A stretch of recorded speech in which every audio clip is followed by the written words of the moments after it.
I have a lot of questions, and I still have a lot of frustrations. Here we are at 2 years, and we are still waiting on answers. 3 people in the car, and it is not our friend that was in the car. And we don't know where our friend is. I mean, who could have done something like this? We don't know. I mean, it's hard to wrap your mind around. We have already gone in depth on Ben Anderson's murder case here on Arizona Crime Uncovered, but there have been multiple new developments. In September, the Maricopa County Sheriff's Office submitted charging recommendations for 2 suspects, one in prison serving time for manslaughter, another out of custody. As this case hit the 4-year mark, we sat down with Anderson's loved ones and also learned those submittals are still under review. It's gut-wrenching to know that we're so close. We're so close, and yet here we are again at the end of another year without anything actually happening. Less than 2 weeks later, we sat down with the Maricopa County Attorney to get an update on the review and what's next when it comes to potential charges. Well, thank you so much for sitting down with us, especially about this case, because we've been following it. So we're talking about Ben Anderson's case. I know you got a couple of submittals back in September. Can you tell us what's taking so long to review these submittals? Yeah, these are massive. This is a massive case, to be very straightforward. The police report in and of itself is about 5,000 pages long, which is an extraordinarily large police report. Add to that the digital media, the number of digital media files in this case is about 1,900. And I think one of the things people don't realize about prosecution is this. The reason we go slow up front, and I shouldn't say slow, but we take adequate time up front, is because when we present something to the grand jury, it has to be accurate. And it not only has to be accurate, but it has to be complete. So if there's something in there that would point to maybe the person's not guilty or not as guilty, maybe it's a lower level of crime, we have to present that to the grand jury, which means we have to know about it, which means we have to review it. And so it is a painstaking process, but it's you want to get it right the first time. And then the other part of that is, you know, if there's something missing, you want to get that up front, because once we file charges, timelines go into place, and that clock starts ticking. So it's being done not because it's not important or not a priority. We're taking our time because, first of all, it's massive. Secondly, we want to do it right. And when you talk about going through this submittal, who goes through that process? I know a lot of people out there, they're watching TV shows, and that's probably the most they know about a process, and some of that is very far from accurate. So who goes through these submittals? Prosecutors. The prosecutor that has to make the charging decision. If there are some circumstances where it may be staffed with maybe a bureau chief or other prosecutors who are experienced, but it's ultimately the prosecutor whose case that's going to be that's going through that. So is this one a single person, or are there multiple people going through it? You really have to have one person go through everything. You can have 2 people go through it, but you have to have sort of that overview of the case. And, you know, even though we are in contact with the police throughout investigations in some of the bigger cases, it's one thing to know, you know, hey, we interviewed this person and here's the gist of what they said. It's another thing entirely to be the prosecutor on the case who has to relay that to the grand jury and or prelim, if you go preliminary hearing, and to make sure that you're relating that in an accurate, complete way. Have you ever seen a submittal like this? Oh, yeah. I mean, over the years, something this big? Yeah, yes. Something this big. Yes, I have. With this much media and a police report. I'm thinking back to the Preston Lord case, had a 1,000-page police report, I believe, so 5,000 seems... Was it 1,000 or...? I think it was 1,000. I was thinking maybe it's 2. Yeah. But 5,000 would be, I mean, even double 2. Yeah, it's a lot. I mean, I remember in the Preston Lord press conference comparing it to 5 times the length of the Hunt for Red October. Yeah. And I actually had somebody correct me on that and said, no, it's 4 times. And I said, you're looking at the mass market paperback size. I'm looking at the original. Yeah. It is a huge undertaking. And, you know, understand, it doesn't read like a novel.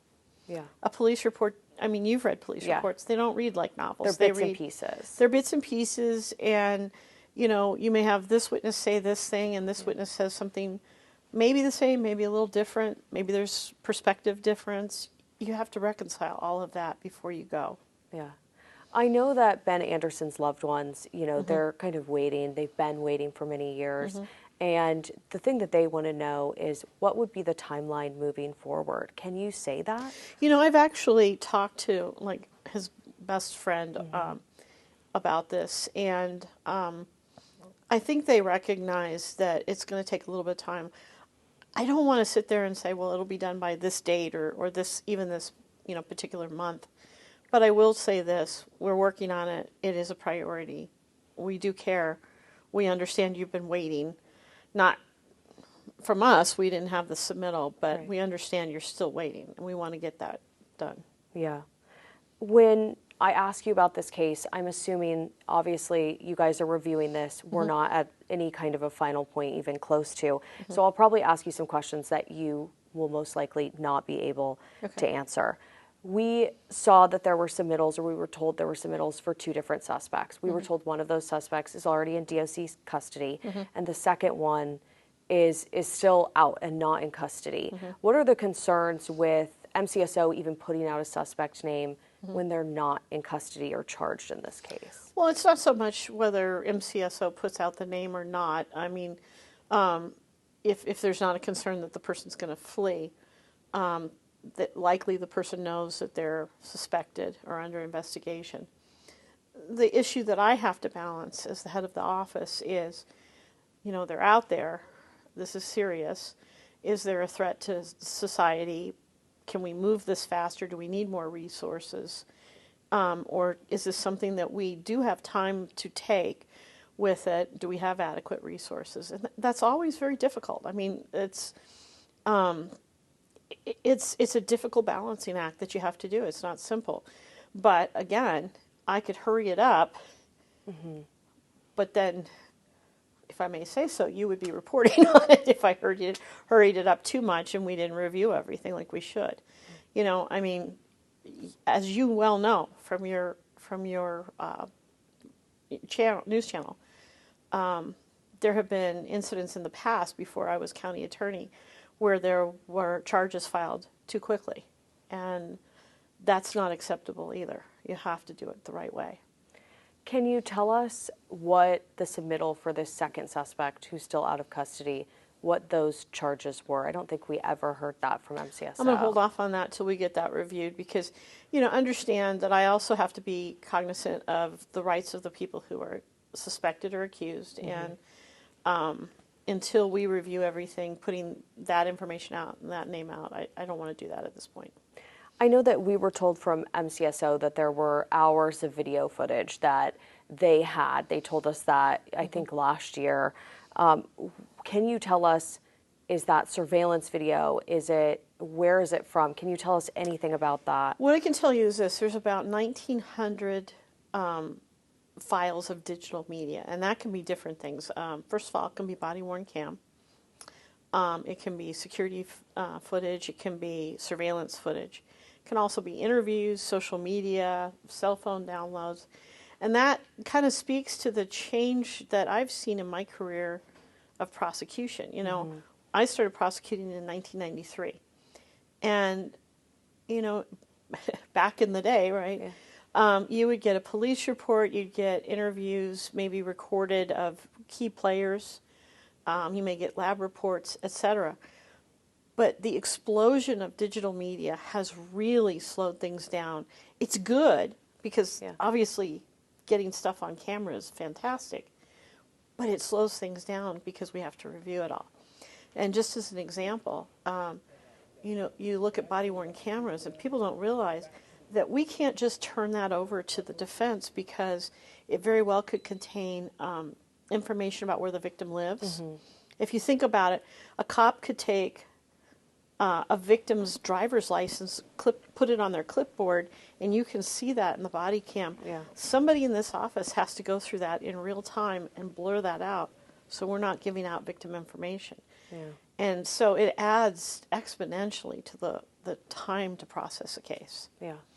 I think that Ben Anderson's friends have also, they've been so involved in this, and I know that they've been, kind of racking their brain thinking why. And at the beginning, they were calling in tips. They saw his car. They saw people outside his car.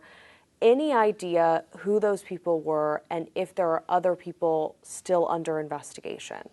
Don't have any other investigations in this office at this time. Okay. So, it sounds like it is a very heinous case. Would you consider looking at this as a potential capital case? I look at every first-degree murder committed in Maricopa County by somebody who is 18 or older as a potential capital case. I go through a very set process, and I don't deviate from that process for any case. And that oftentimes takes a little bit more time past charging, because one of the things that we wait for are mitigating information from the defense before I make the decision whether to pursue the death penalty. But it's reviewed and a recommendation made by senior attorneys within this office. But ultimately, it's my decision. And I certainly will look at this case as I look at every other case. I also wanted to ask, we don't usually get to talk to you about cases like this, especially as they're kind of in this process. Why did you want to talk about this case? Well, I think that there had been a number of people expressing an interest in it, certainly the length of time. And I think it gives me a good opportunity to sit down and say, here are some of the things that people aren't taking into account when they're asking why things take a while. You saw it with your own eyes, the Gilbert Goons case, where people are like, we want charges yesterday. And, I stood in this very room saying, hold on, it's going to take us a little bit of time, but we are working on it. And I think people in this day and age of, 1-hour TV shows don't realize just the mechanics of what's going on behind the scenes. As I said, the digital evidence is a huge piece of that, just the time to review that and then put it all together. It's very time consuming. So from here, it will either go, there are really two options, right? You have an arrest, a warrant, a direct complaint, preliminary, or a grand jury. So what is next, I guess? So once the review is done, if charges are filed, and of course, charges are not evidence, people are presumed innocent. Yes. But if charges are filed, then we will make the decision to either go through a grand jury process or preliminary hearing. And, likely, a warrant would be served, especially for the person in custody. That's the process. And then the timeline starts for when this goes to trial. Now, continuances can be asked for, particularly by the defense, but they have a speedy trial right. And we'll just go forward with prosecuting. I can't imagine having to wait to see justice. I mean, the thing about the criminal justice system is there is no perfect justice. I mean, he's still gone, and he's still going to be gone. But still waiting for that, kind of societal stamp of, hey, we're not okay with what happened to you, and we want to hold people accountable. That's hard to wait for, but it's worth waiting for if it's done well and it's done right. And just know that we care, and we are working on it very hard. When you look at a 5,000-page, report from MCSO, can you tell us, or just describe the investigation and the energy that it took? Maybe not the specifics, but anything you can tell us about this investigation. Well, I mean, that tells you there's a lot of interviews that are done, a lot of people that probably have to be located.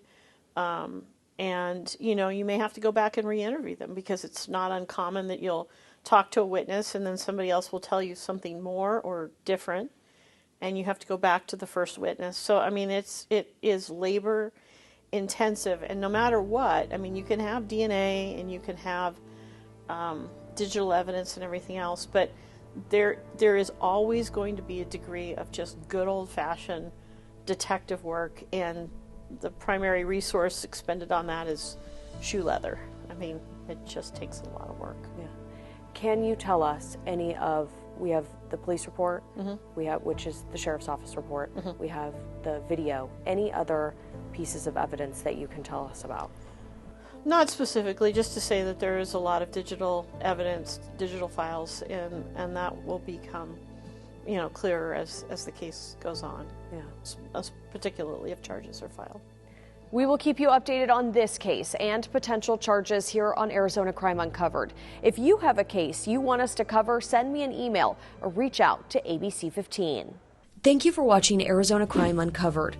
We're working to bring awareness to crimes where victims are still awaiting justice and also provide an in-depth look at cases still unfolding. Each episode breaks down a timeline of the case, where it stands now, and if any help is needed from the community. You can watch on ABC15.com, the ABC15 mobile app, Roku, YouTube, or any of your other streaming platforms.